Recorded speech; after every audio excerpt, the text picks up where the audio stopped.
Man, Florida weather. It's only like 6 o'clock and already we got like some crazy waves out here. But this is a video that I wanted to make probably for the last month or two, and finally got the chance to do it. And I want to update you on a few things, what I'm going to do with this channel, and a couple other things. So let's just get started. It's not going to be my typical video. I'll be talking a lot more than fishing, but let's get through it as I paddle through this crap. First off is KEF Sunshine State Trail has 2 more stops, and I'm sitting in second for Angler of the Year. Chris has a pretty good lead on me. I'm pretty sure he's going to take it unless he really stumbles these last 2 events. I don't see that happening. Kind of wish they still would have counted the first event, but that's the way things go. And Chris has been really solid after his first 2 events. I don't think he's finished out of the top 6 since the first one or the second one. And I had that 10th place finish at Fellsmere, which just tells me, you know, just do what you know. And the last several events, the last 3 events where I've been in the money, and I've been in the money 4 times out of the 6 that we fished. So only twice have I not. So essentially only twice I've not been in the top 3. I had a 5th place finish at Salt Springs up on Lake George, and then a 10th place finish at Fellsmere, which was totally my fault.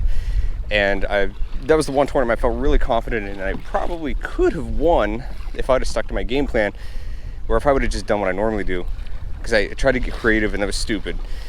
I went down a week later and the conditions were almost identical to the previous week, and by lunchtime I had 106.5 inches, which the winning bag for that tournament at Fellsmere was 105 by Dave. So I had a chance to win it. I just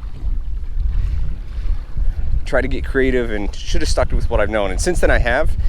And since then I finished top 3 every time. So now we're gonna see if I can continue that going out, and just so that I'm happy with the season. But that's what's coming up. The championship is actually going to be on St. John's River. They're going to give us the boundaries probably in the next meeting or 2, which would be good. And then we can start practicing on that. St. John's, even though it's a river, it's not a river system I'm familiar with fishing. I fished out there a couple times. So once I get a better idea of where we're going to be at, then I'll figure out my game plan from there. And I think I've got one. I just have to make sure that it's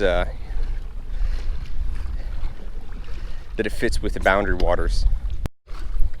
We got some bass busting up here on these little edges, these little grass patches, so I'm gonna hit these real quick. So first off, I want to thank everybody who's subscribed or watched the channel, left positive comments, and has been supportive over the past 2 years, I guess. Yeah, it's about 2 years. There was no real end game with this channel. It was just to have fun and see if I create some content, also to learn how to edit videos better for my current job. And everything worked out pretty well. You know, these videos take a good 2 hours to edit, but I really was practicing on, you know, making the online content for a course that I manage at where I teach, engaging for the student, not boring, and it's worked out pretty well. And those videos take a long time to get all the materials and edit. It took me about 6 months to get the course completely together. But this has helped out significantly with that. And anyway, for those who have watched and subscribed, you guys have made this a lot of fun. And I want to thank you guys for that. And like I said, there's no real end game for this channel, so I didn't really picture myself having this many subs, considering I don't advertise the channel. I have a link on my Instagram, I think. And I think I put 1 video up on Facebook when I first started, and that's about it. But it's been a lot of fun, and thank you guys. So for those people who have met me personally or know me, they know that I'm really competitive, and a lot of times I do stuff just to see if I can do it, really. That was the case for this online story writing forum that I was part of. People write short stories and submit them, and they'd be reviewed by the community. And there's a lot of really good writers on that forum. And I started doing it because I had some ideas, and my dad is a writer, and they had a short story contest, and the few stories that I sent in were reviewed really positively by the community and the moderators, stuff like that. And then they had a contest where for Halloween, like, hey, write a short story based on this scary prompt. And I entered it, and I took third, and that pretty much satisfied me. And I was like, yeah, I can do this. I'm done. I'm good. And I do that with a lot of things. Golf was kind of like that after I won a tournament back in my hometown. And then I just kind of stopped. College and the fact that I was studying music kind of put a damper on that too, but that's a different story. But I do a lot of things just to make sure that I can do them. And if I find out I can, then I'm pretty satisfied, and I sometimes I stop. But I'm competitive in that way. Like, I have to prove stuff to myself. And I was talking with Barbarian Benetti, who fishes a lot of the KBBT, the kayak bass bracket tournaments. He's starting to do that, and we fished against each other in quite a few tournaments. He's beat me and I beat him. It's kind of trade off, and we banter and talk crap every now and then just for fun. But I was talking with him, and last year when we were both really grinding it out, it got so taxing that it wasn't fun anymore. To wake up and fish and come out and do stuff because you feel like you have to win, or you want to win. It becomes really taxing. And we were talking about days where we'd have 50, 60 fish, and any other day of our lives it'd be like, oh, this is amazing. And it just, in that moment, if they weren't the right size fish for the slot tournament, or if they weren't big enough to call any of the big ones we had on the board, it was just another And I remember when I used to be excited to catch like a 4-pound fish. I'm like, oh my gosh, it's huge. And the KEF has kind of given me that, because we're fishing neutral water. You're coming to water that everybody's got to fish it. Nobody has an advantage on this. The only advantage you really have is if you pre-fished it, or if you live there and you know the lake. And the thrill of hooking those 2 big 21.25-inch fish during the Istapoga tournament was just amazing. Like I was shaking on the last fish. That's the kind of thrill I want again out of fishing, and I've kind of lost that because it's grinding so much. So I've really toned back how much I'm doing the online tournament stuff and focusing on the KEF trail. I've qualified for the KBF National Championship, so probably won't do any more monthlies. But for him and I, like, fishing, it kind of lost its sparkle. Like, it's a hobby that you want to do, but you don't want it to be grinding. You don't want it to be overly taxing. That's what work is for. But one of the few things that I've done where I don't find it, no matter how much I do it, I don't find it taxing, is music. And I've done music the better part of, more than a decade now. And when I first got my first royalty check, that was when I was like, whoa, I got to do more of this. This is exciting. And for the better part of a decade now, I've been working on TV shows with publishers out in LA, and COVID kind of put a damper on that this year, which is why I'm blessed that my family and myself, we have good jobs that we're still working, we're still employed, we're still receiving paychecks, we're still working from home, but we're working. And so my day job helped keeps the whole thing stable, and that was good. But music is my pink dragon, and I chase the fact that I know that people watch the shows that I work or license music to, and that getting the royalty checks is fantastic, and the recognition and stuff, and I don't think that will ever change. It's been like that for more than 10 years, and like I said, I don't think that will ever change, and I'm okay with that. I poured my heart and soul into that stuff for the last, oh my gosh, 25 years of my life. So I don't think that's going to change. So that brings me back to what I was going to talk about. Because of COVID-19 and the way that we work now has changed, and so much other things, and aspects of life have changed. You know, I've been at home more, obviously, spending more time with my kids. My kids have really gotten into golf. Like, my youngest one's a fanatic. If he's not swinging a golf club, he's swinging a drumstick or spoon or something like a golf club. We went out yesterday and he just had a blast. Every time I go out, he has a blast. Oldest one is going to start golf club as well.